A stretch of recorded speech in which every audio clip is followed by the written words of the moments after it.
महल का भेद मैरमी को कहना। जो असली वस्तु है किसी एक आध कोई जो आपका खास मैरमी, चाहे सारे हो जाओ उनको बताना। महल का भेद मैरमी को कहना, ये जग जान ठगा ठग है। ये राक्षस क्यों बने थे? एक गुरु से नाम लिया, साधना दोनों ने कर ली। जो गुरु की फटकार को नहीं उठ सके वो विमुख होकर के राक्षस रूप में आ गए। उनकी निंदा शुरू कर दी और उनके भक्तों के साथ द्वेष करना शुरू कर दिया। सिद्धियां दोनों में होगी थी भक्ति से। राक्षसों में ऐसी सिद्धि बताते हैं, आकाश में उड़ जाया करते, वहां से बाण छोड़ दिया करते थे, आग लगा दिया करते थे। लेकिन कहाए राक्षस, जब तक गुरु पद मर्यादा से हम विमुख हो जाते हैं मनमुखी जीव पार नहीं होते। तो इसी प्रकार सतगुरु महाराज कहते हैं, धर्मदास तो लाख दुहाई और ये सार शब्द कहीं बाहर नहीं जाई। आम व्यक्ति को नहीं बताना, फिर ये राक्षस रूप में आ जाओगे, क्योंकि काल गेल रहस है। मैं बोला जी, इस भगवान का आसरा लेकर श्री राम की शक्ति तय एक का लठ मारू था, 20 मरे थे गदा। मुनिंदर जी कहते हैं ये साधु लक्षण नहीं अनुमाना, या मार काट करना संता का काम नहीं होता बीरा, ये भी तेरे में भगता के लक्षण कोई नहीं। अब वही बात सुन लो बच्चों, तुमने मेरी सीख पर मेरी शिक्षा पर अमल नहीं करा।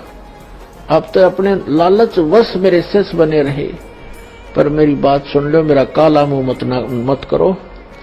मेरी एक अंतिम पुकार सुन लो। तुम विचार कर रहो कि हम कौन है, कहां से आए। आपस में खेचातानी रखते हो अभी भी भगत हो गए। अच्छे इंसान तो जगत वाली बिना करते ऐसा जैसे भगत कर रही। अच्छे इंसान तो जगत वाली बिना करते ऐसा जैसे भगत कर रही। अच्छे इंसान तो जगत वाली बिना करते ऐसा जैसे भगत कर रही। किसी को छोटी सी सेवा दे देते, कोऑर्डिनेटर बना दिया, उन्होंने सोचा मैं खुदा बन गया। और कितना शिक्षा तो बनी। मजदूर बनो सीखो, मजदूर।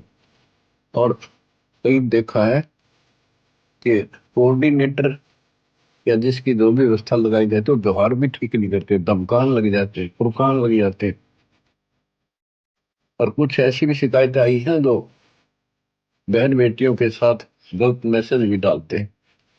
तो वो दुष्ट लोग ना तो कोऑर्डिनेटर के योग्य है ना वो भगत के योग्य। और कुछ ऐसी भी शिकायतें आई हैं जो बहन बेटियों के साथ गलत मैसेज भी डालते हैं। तो वो दुष्ट लोग ना तो कोऑर्डिनेटर के योग्य है ना वो भगत के योग्य। और कुछ ऐसी भी शिकायतें आई हैं जो बहन बेटियों के साथ गलत मैसेज भी डालते हैं। तो वो दुष्ट लोग ना तो कोऑर्डिनेटर के योग्य है ना वो भगत के योग्य। तो ऐसा तो संगत माई कुसंगत उपजेगी, और ऐसी कुसंगत होगी फिर हम रखेंगे नहीं उसको खेत में। किसान उस कुबाड़ को पाड़ कर खेत से बाहर फेंक देता है, तो उसको आप मिशन से निकाल दिया जाया करेगा। सुधर जाओ, एक के नहीं सुनी जाया करती, दिशात्मक शिक्षा दी जाती है, अमल कर लो इन पे। कर्म बतेरे फोड़ लिए, इस ज्ञान का असर क्या हुआ? थोड़ा सा सुख होते हैं फिर पक्के एजेंट काल के बन जाते हैं, बकवाद वही करनी, भगवान से दूर हो जाना। थोड़ा सा सुख होते हैं फिर पक्के एजेंट काल के बन जाते हैं, बकवाद वही करनी, भगवान से दूर हो जाना। थोड़ा सा सुख होते हैं फिर पक्के एजेंट काल के बन जाते हैं, बकवाद वही करनी, भगवान से दूर हो जाना।